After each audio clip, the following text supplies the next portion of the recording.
অসম জাতীয় বিদ্যালয়ৰ ষষ্ঠ শ্ৰেণীৰ আপোন পাঠ কিতাপখনৰ ভোলাৰ ভ্ৰমণ পাঠ নং 4 কবিতাখনৰ প্ৰশ্ন উত্তৰসমূহ হ'ল প্ৰশ্নসমূহ ইয়াত দিয়া আছে।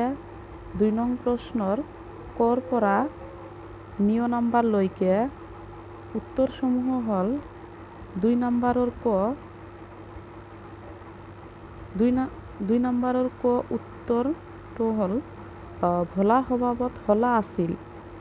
খ নম্বৰ হ'ল 8 বয়সত ভোলাৰ দাঁত সৰি লাংপুং ফলা হ'ল।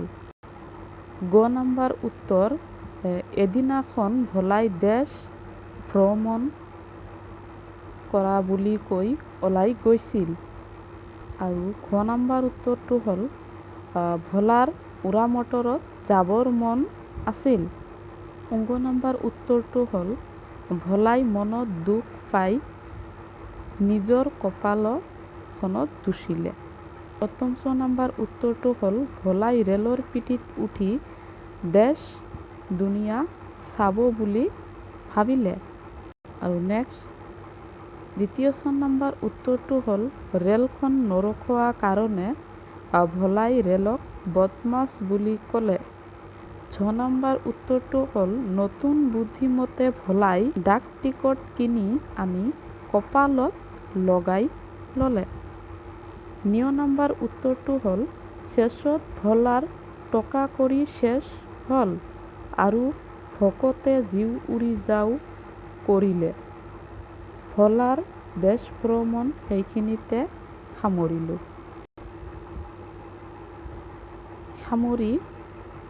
ঘৰলৈ উভতি আহিল। 4 নম্বৰ বাক্য ৰচনা কৰা।